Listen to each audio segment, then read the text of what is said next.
Syllable समझ में आ गया। सिलेबल क्या होता है? जहाँ पे एक वोवल साउंड होती है, किसी भी शब्द का वो कोई हिस्सा हो सकता है, पूरा शब्द हो सकता है, जिसमें कोई भी एक वोवल साउंड हो, वो कॉन्सोनेंट के साथ भी हो सकती है, कॉन्सोनेंट के बिना भी हो सकती है, उसको हम सिलेबल कहते हैं। अब दो या दो से ज़्यादा जो सिलेबल हैं वो मिलके बनाते हैं फुट। तो अब हम जानेंगे फुट, फिट या फिर उसको मीटर भी कह सकते हैं। मीटर, फुट, फिट भी कह सकते हैं, जैसा कि हमने उसकी डेफिनेशन में डिस्कस किया था। तो फुट क्या होता है? तो फुट की यदि हम डेफिनेशन की बात करें तो फुट होता है a foot is a combination of stress and unstress levels. ठीक है, तो फुट के अंदर स्ट्रेस और अनस्ट्रेस लेवल का जो कॉम्बिनेशन होता है उसको हम फुट कहते हैं। ठीक है, फुट, फिट या मीटर भी कह सकते हैं। एक फुट या फिट के अंदर स्ट्रेस अनस्ट्रेस लेवल्स होते हैं, वो 2 भी हो सकते हैं और 3 भी हो सकते हैं। ये इसकी बेसिक यूनिट होती है। पोल्ट्री का जो मीटर होता है उसकी ये बेसिक यूनिट होती है। अब हमने यहाँ पे बात की स्ट्रेस लेवल हो सकते हैं और अनस्ट्रेस लेवल हो सकते हैं, जो कि हमने ऊपर डेफिनेशन में भी बात की थी। तो ये स्ट्रेस और अनस्ट्रेस का हम कैसे डिफाइन करेंगे कि कौन से वर्ड जो है स्ट्रेस होते हैं और कौन से अनस्ट्रेस होते हैं? तो उसको जानने के लिए जो कंटेंट वर्ड्स होते हैं, जो पार्ट ऑफ स्पीच होते हैं, 8 पार्ट ऑफ स्पीच होते हैं, आप जानते हो। तो इसमें से जो कंटेंट वर्ड्स होते हैं, जो 4 तरह के जो पार्ट ऑफ स्पीच होते हैं, जैसे जो नाउन हो गया, एडजेक्टिव हो गया, वर्ब और एडवर्ब हो गया, इसको हम कैसे कहेंगे? इनको स्ट्रेस लेवल होता है। नाउन यदि आ रही है, एडजेक्टिव यदि आ रहा है, वर्ब और एडवर्ब यदि आ रही है, तो वो स्ट्रेस लेवल माना जाएगा।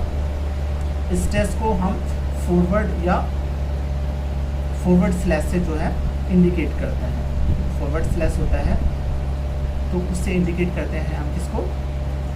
स्ट्रेस को। ठीक है, और अनस्ट्रेस्ड वर्ड कौन से होते हैं? जो बाकी के पार्ट ऑफ स्पीच बचे, जैसे प्रोनाउन बचा, प्रीपोजिशन बचा, कंजक्शन बचा और इंटरजेक्शन बचा, तो ये कैसे हो जाएंगे? अनस्ट्रेस माने जाते हैं।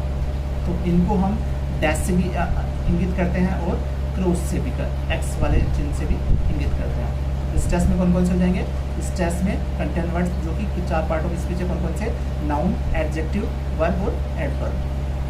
जबकि जो स्ट्रक्चरल वर्ड्स हैं, जो दूसरे पार्ट ऑफ स्पीच हैं, वो जैसे प्रोनाउन, प्रीपोजिशन, कंजक्शन और इंटरजेक्शन, ये स्ट्रक्चरल वर्ड्स माने जाते हैं, ये सारे अनस्ट्रेस माने जाते हैं। ठीक है, स्ट्रेस अनस्ट्रेस समझ में आ गया, सिलेबल समझ में आ गया, फुट समझ में आ गया।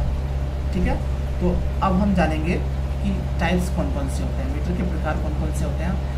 हम आइबिक पेंटामीटर को डिटेल में जानेंगे और जो बाकी के जो दूसरे मीटर्स हैं उनको एक ब्रीफली इंट्रोडक्शन करते हुए उनको जानेंगे कि ये होते क्या हैं, थोड़ा सा संक्षिप्त में जानेंगे। तो सबसे पहले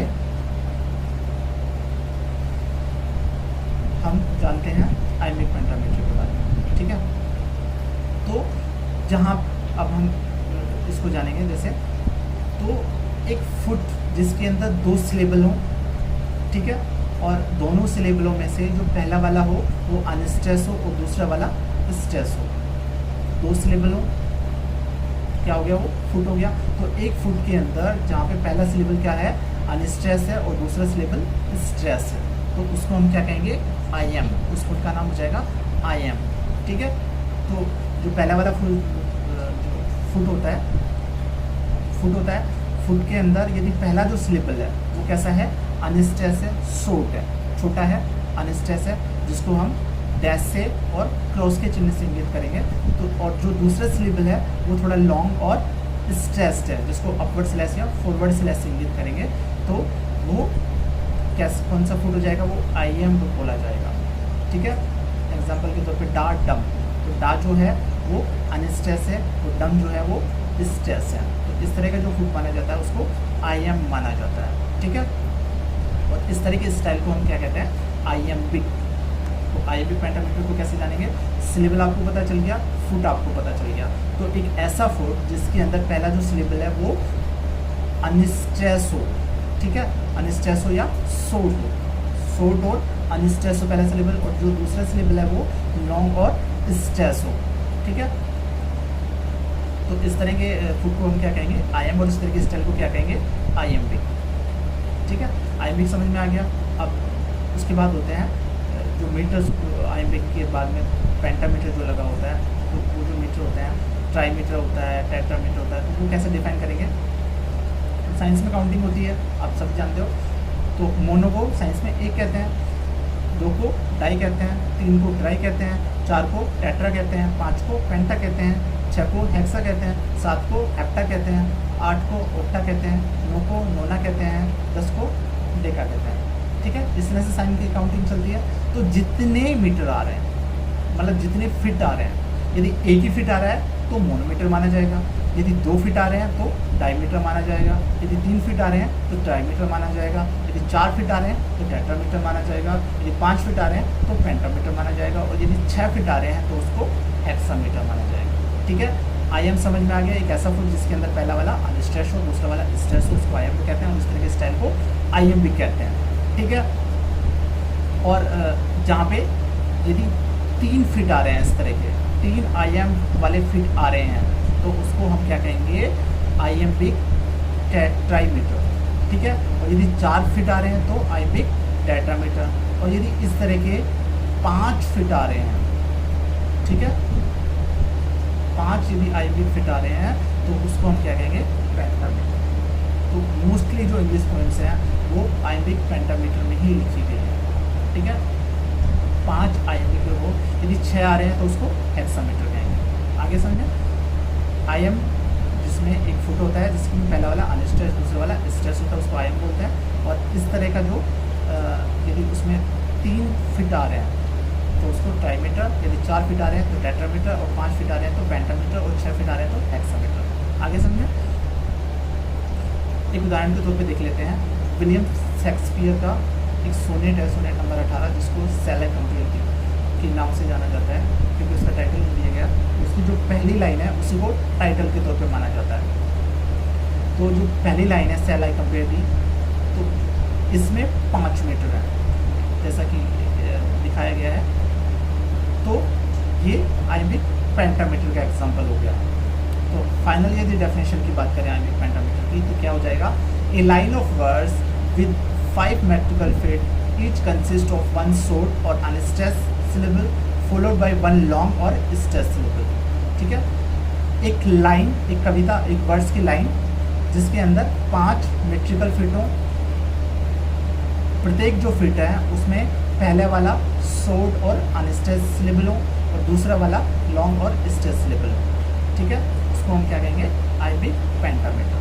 ठीक है, फॉर एग्जांपल के तौर पे विलियम वर्ड्सवर्थ की ही सोनेट का एक कपलेट है, so long as man can breathe और eyes can see, so long lives this and this gives life to thee. तो सो लॉन्ग, सो क्या है, वो अनस्ट्रेस है, लॉन्ग स्ट्रेस है, एज अनस्ट्रेस है, मैन स्ट्रेस है, कैन अनस्ट्रेस है, ब्रेथ अनस्ट्रेस है, और अनस्ट्रेस है, आइज स्ट्रेस है, कैन अनस्ट्रेस है, सी स्ट्रेस है। इस तरह से 5 फिट बन गए, 5 आईएम्बिक फिट बन गए। तो ये कौन सा हो गया, आईएम्बिक पेंटामीटर। उसी तरह से दूसरी लाइन को, so unstress, long stress, lives unstress, this stress, and unstress, this stress, gives unstress, life stress, to unstress, the stress. ठीक है, तो इस तरह के 5 फिट हो गए, तो ये आईएम्बिक पेंटामीटर हो गया। यदि हम आईएम्बिक पेंटामीटर की यूज़ की बात करें, तो the most frequent encountered meter of English verse is iambic pentameter. सबसे ज़्यादा जो यूज़ किया जाने वाला मीटर है वो आईएम्बिक पेंटामीटर है। जॉन मिल्टन का जो पैराडाइज लोस्ट है, और जो मोस्ट ऑफ द सोनेट्स हैं इंग्लिश लिटरेचर के, वो किस में लिखे गए हैं, इसी आईएम्बिक पेंटामीटर के अंदर लिखे गए हैं। ठीक है, तो जो अनराइम्ड लाइन्स होती है आईएम्बिक पेंटामीटर की लाइन से, लेकिन अनराइम्ड है, जो दूसरी लाइन पहली से लाइन मैच नहीं करी पहले से, और दूसरी की तीसरी से, मतलब जो अनराइम्ड वर्ड्स होते हैं उनको हम ब्लैंक वर्ड्स कहते हैं। मीन्स आईएम्बिक पेंटामीटर की लाइन से लेकिन अनराइम्ड है, आपस में एक दूसरे से अनराइम्ड है, तो उसको हम ब्लैंक वर्ड्स कहेंगे। जो ब्लैंक वर्ड्स है मोस्टली वो